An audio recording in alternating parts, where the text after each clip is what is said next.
সাহায্য না পেয়ে স্ত্রীর মরদেহ বাইকের পেছনে বেঁধে ৮০ কিলোমিটার পথ পাড়ি দিলেন অসহায় স্বামী। এমন হৃদয় বিদারক ও অমানবিক দৃশ্যের সাক্ষী হল ভারতের মহারাষ্ট্রের নাগপুর। একটি সড়ক দুর্ঘটনায় এক নারীর মৃত্যু হলে ঘটনাস্থলে কারো সাহায্য না পেয়ে স্ত্রীর মরদেহ বাইকের পেছনে বেঁধেই বাড়ির উদ্দেশ্যে প্রায় ৮০ কিলোমিটার পথ পাড়ি দেন স্বামী অমিত যাদব।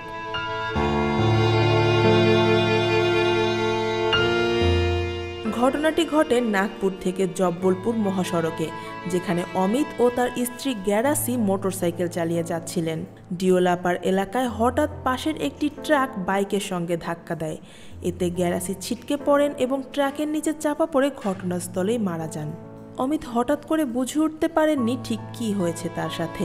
আশেপাশের লোকজনও কেউ সাহায্য করতে এগিয়ে আসেননি, এমনকি গাড়ির চালকরা নেমেও দেখেননি।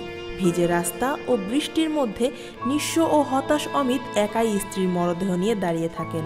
অবশেষে স্ত্রীর মরদেহ ওড়না দিয়ে বাইকের পেছনে বেঁধে বাড়ির উদ্দেশ্যে রওনা দেন অমিত।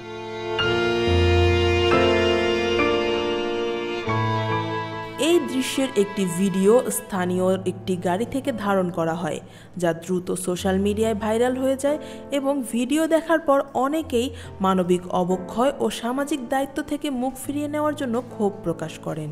পরে হাইওয়ে পুলিশ অমিতকে থামিয়ে স্ত্রীর মরদেহ উদ্ধার করে ময়নাতদন্তের জন্য হাসপাতালে পাঠায়। ট্রাক চালক দুর্ঘটনার পর থেকেই পালিয়ে গেছেন এবং তার সন্ধান এখনও পাওয়া যায়নি।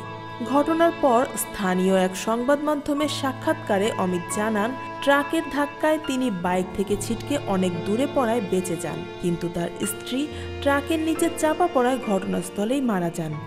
অমিত কোনো কিছু বুঝে উঠতে পারছিলেন না বলে সাহায্যের জন্য কাউকেই ডাকেননি। একাই স্ত্রীর মরদেহ বাইকের পেছনে বেঁধে বাড়ির উদ্দেশ্যে রওনা হন।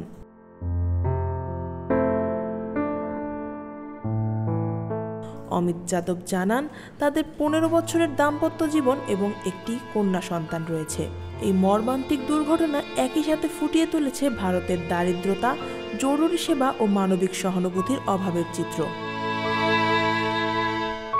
Afia Akter, desk report, Dhaka watch.